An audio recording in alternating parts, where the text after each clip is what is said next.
Thank you for coming. Let's start this meeting off right. Annie and Mike, how many people in this room want to see the St. Paul Saints come to downtown St. Paul? Friendly audience. Do you have to demolish a 2-block by 1-block 4-store building? Answer yes or no.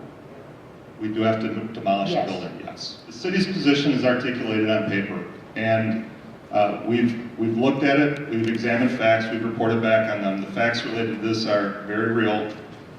With the building, with the orientation that's proposed, there is no ballpark. With adding parking and putting the ballpark on top of it, there is also not a ballpark design that works.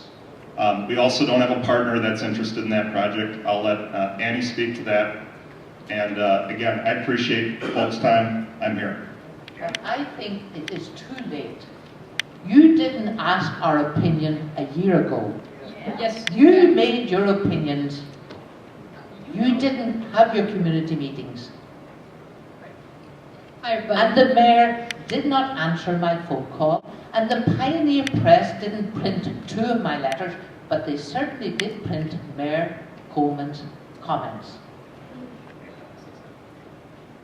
So please work with us. I mean, we are excited to have this, but we don't want something on the end of the Lower Town area that really drives all of the residents out of that area, removes our farmers market to who knows where, so we just have neighborhood markets, and really changes the whole texture of downtown.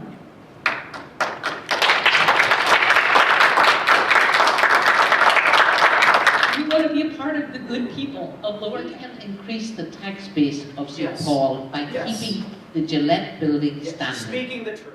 I told you earlier, Mayor Coleman would not look at this concept 2 years ago, February, period. Wouldn't even hear what the concept was. Excuse me, Bill, that's just not true. That is, I met with you personally with the mayor's staff in his conference room last year, and we corresponded with you back and forth. I'm talking about the first time the mayor of the city had an opportunity to look at this, Mike. You're not aware of this. He rejected it. This was in February of 2011. That's a fact. So minds were made up a long time ago to take down this building.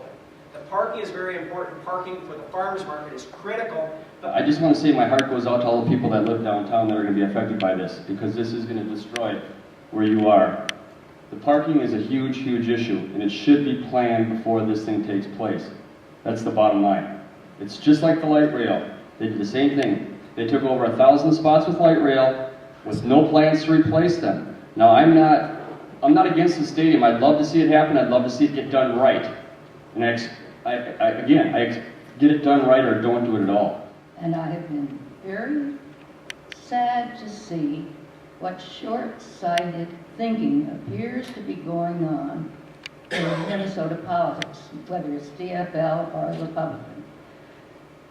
Downtown St. Paul right now has a terrible parking problem. One reason that so many retail and other businesses moved out to the suburbs originally was because long before the landmark building was threatened, parking was not. There's thousands of people living here, and they're impacting all of us, and we don't like it.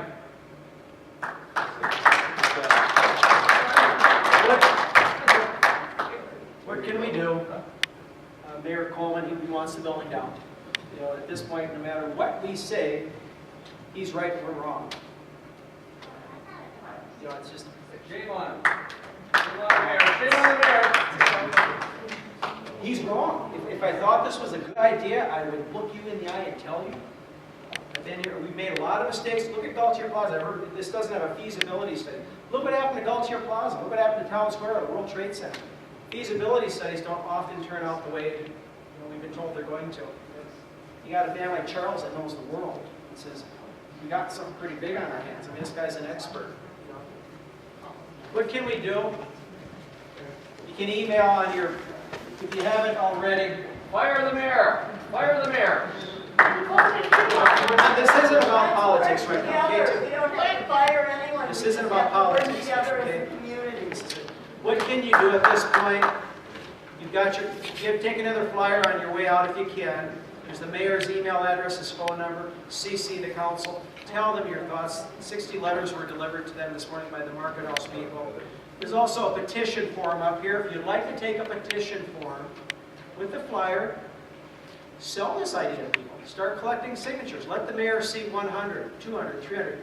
This will have impact. Maybe we can get 1,000 signatures, maybe 2,000, maybe 5,000. If everybody in this room found 20 people to put their name on the list, that starts adding up very quickly.